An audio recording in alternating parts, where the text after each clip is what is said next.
Dump, dump, it was all a dream. Related to killers and dope fiends. Cousin was moving at 14.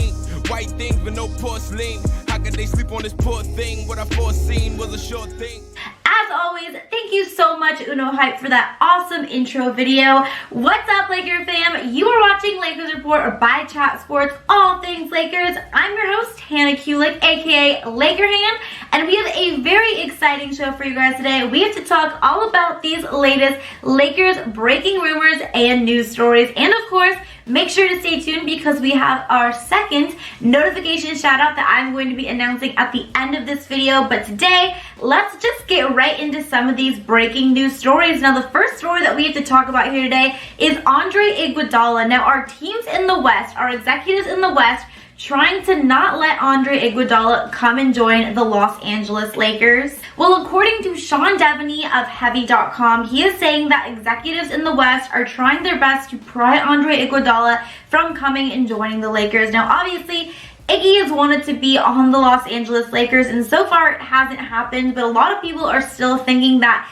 it is kind of just fate and we're just waiting for it to happen at any second. But I know this is something that all of the teams in the West are really freaking out about because they don't want the Lakers to get Andre Iguodala. They want the Lakers bench to be one of their weak spots, and if they do sign Iggy, then man, you guys, who the heck is going to beat the Lakers? So other teams in the West right now are trying to steal him from the Lakers, use him kind of as bait to be able to, of course, guard LeBron James. He obviously has a ton of experience doing that back when he played for Golden State, because as we know, LeBron played Golden State in the finals a few times, so he definitely has a lot of experience guarding LeBron James. So a lot of executives are trying to steal him from the Lakers in hopes that he could possibly be the guy who could help them guard LeBron James and hopefully kind of create a little bit of a weakness in the Lakers bench.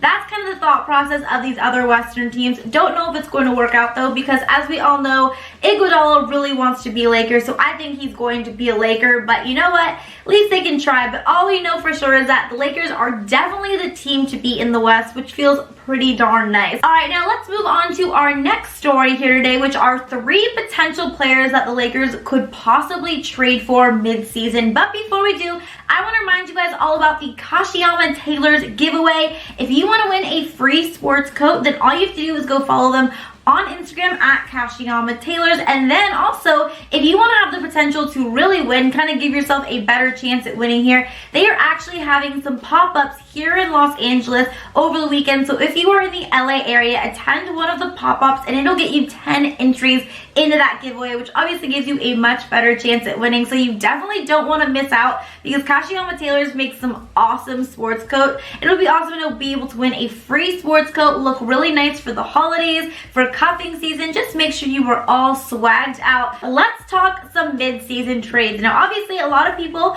are saying, you know, is it possible the Lakers are going to make a trade? Obviously, we are doing great. We're off to a great start, but still, are there some things that we need to address and what trades could we make? So here are 3 potential trades that we could see the Lakers make midway this season. All right, now this first trade we have here would be KCP going to Memphis, which I'm all for just because it gets KCP off the Lakers. And then we acquire Jae Crowder. Now, Jae Crowder would actually be a pretty good pickup for the Lakers. He's a really tough defensive player, really tough kind of 3-and-D guy. He would add some depth at that small forward position for us. He's obviously played with LeBron James in Cleveland, so those two have chemistry there. So he would be a pretty nice pickup. And then in terms of KCP, you know, I'm just thrilled to get KCP off the Lakers. Don't mean to talk bad about a player, but I have just not been happy with what I have seen from him, obviously, this season. But him on the Memphis Grizzlies could also be a good fit because Memphis really needs to address their scoring, their shooting, and that's what KCP likes to try to do. Hasn't been able to do it that well so far this season, but maybe on Memphis, it'll be a better fit for him. So this first potential midseason trade, we could see the Lakers look to trade KCP to Memphis for Jae Crowder. Now, the second trade would involve sending Rajon Rondo to Portland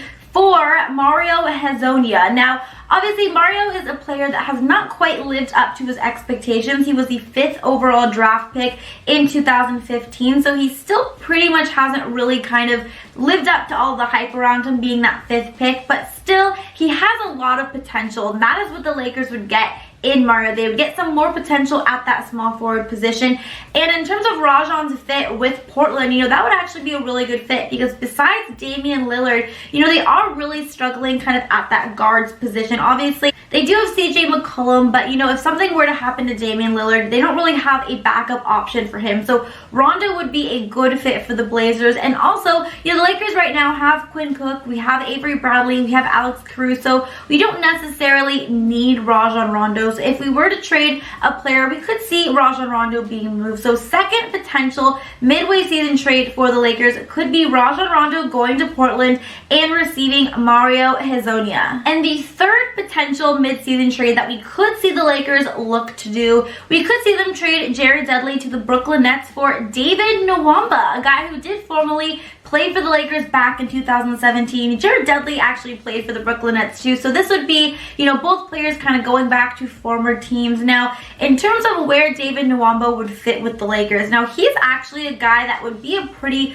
good fit for this team. He brings a ton of energy. He can also play any position, that 1 through 3 position. So it would really provide us with a lot of stability, especially because it is such a long season. We could be able to rest some of our veterans because Nwaba is a versatile player. He's able to play multiple positions. So that would definitely be a big help for the Lakers. Now, he's not necessarily the biggest offensive threat, but he could definitely still improve. And if he does, in some ways, improve that jump shot, then he could actually prove to be a big pickup for the Lakers. But in terms of his energy and just how he's such a versatile player, he could provide a lot of stability. So David Nwaba is a pickup that we could see the Lakers getting. We could see them trading Jared Dudley to Brooklyn and then receiving David Nwaba. But out of all of these trades that we talked about, Jae Crowder, we have Mario Hezonja, we have David Nwaba. Who would you like to see on the Los Angeles Lakers the most? I'm kind of a little partial. I think I would like to see David Nwaba just kind of come back, just because he's a former Laker. So maybe I'm just a little biased there. But I think David Nwaba would actually be a pretty good fit for this team if I had to pick between one of those 3 players. But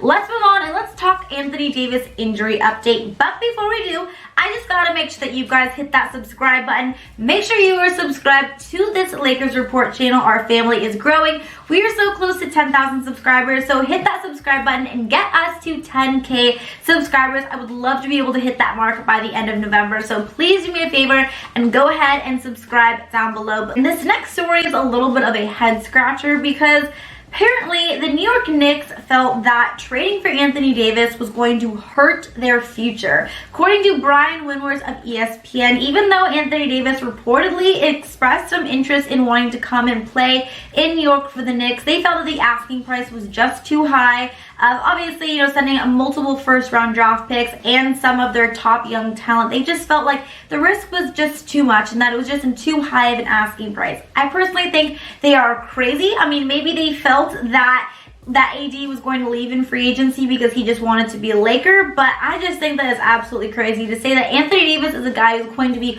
hurting your future. Obviously, the Knicks are not off to a great start. They're currently 3-9. They're not going anywhere. They're not going to make the playoffs. They've kind of just been going through a little bit of a rough patch these last few years, to be honest. They missed out on Zion this summer, which was, of course, a huge stinger. So the Knicks adding Anthony Davis, I definitely do not think would have hindered their future or hurt their future in any way. But ultimately, happy they didn't decide to pursue it, even though they did have the opportunity to do so, especially with that Porzingis trade. They did have some packages and some guys they could have offered New Orleans that I'm sure would have definitely tempted them. But ultimately, the Lakers were able to make that trade, of course, by trading Alonzo, Brandon Ingram, Josh Hart, some draft picks as well. So I'm pretty darn happy about it that AD is a Laker. I think we can all agree that he's on the team that he definitely belongs on. But definitely a little bit of a head-scratching story to say that getting Anthony Davis would hurt your future, that's for sure. Now we have to talk about the last storyline here today, discussing the new big Lakers dynamic duo that does not involve Anthony Davis and LeBron James. I think you guys are going to be pretty surprised to see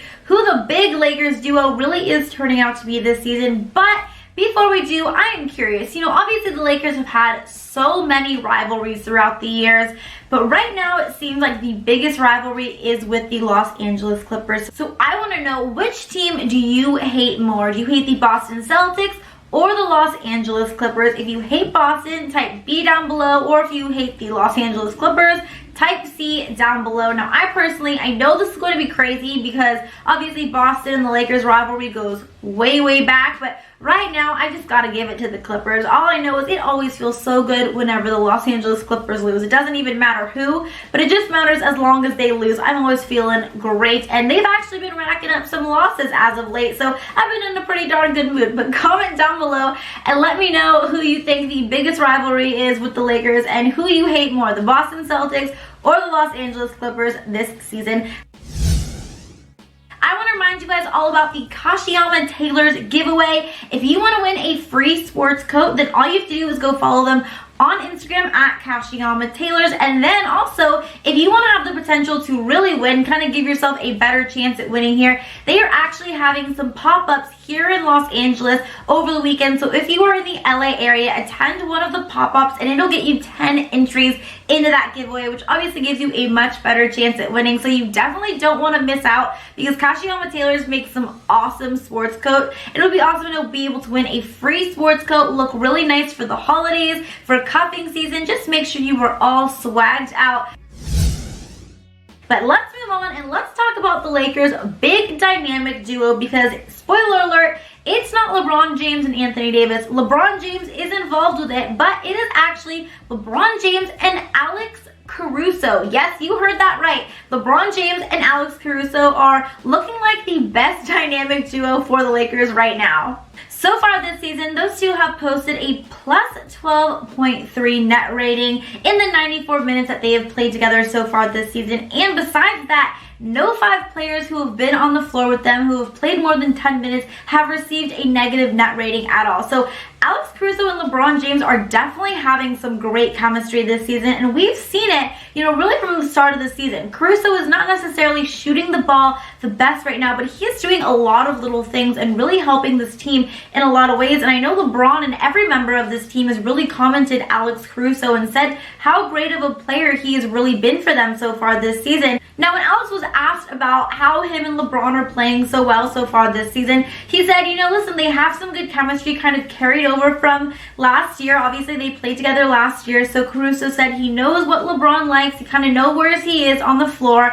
And he also just said, LeBron attracts so much attention. There's always so many defenders on him that really does leave a lot of room for him to be able to operate and allows him to really be able to get to the rim and kind of create his own shot and do a lot of things because all the defenders are so focused on LeBron James. But so far, Alex CARUSO and LeBron James have really been that dynamic duo for the Lakers, which is pretty crazy because I definitely don't think anyone thought that Alex CARUSO was going to be having such a big role with this team so early on in the season, but he has really been playing really well for the Lakers and really providing a lot of energy, a lot of hustle on defense, and it just seems like the Lakers play better when CARUSO was out on the floor with them. So huge props to CARUSO, obviously, for being such an underdog and really fighting his way. I have a lot of respect for him, and I'm really happy for him. I think he deserves it. So definitely Alex CARUSO and LeBron James looking like a pretty darn good dynamic duo out there for the purple and gold. So that's something fun that I just wanted to end this video on with a positive note. Now, that is going to be it for today's latest breaking news stories regarding our purple and gold. But before we close out this video, we have to do our post notification shout out, and today that notification shout out goes to Jeremiah Douglas. It is at Shrimpy340 on Instagram. So thank you so much for all of the love and support that you have been giving here on Lakers Report, and of course me on my Instagram. So thank you so much for everything, and that is going to be our notification shout out today. So if you guys would like a post notification shout out in the next video, all you have to do again is make sure you are subscribed here on Lakers Report by Chat Sports, and comment down below, so show some love in the comments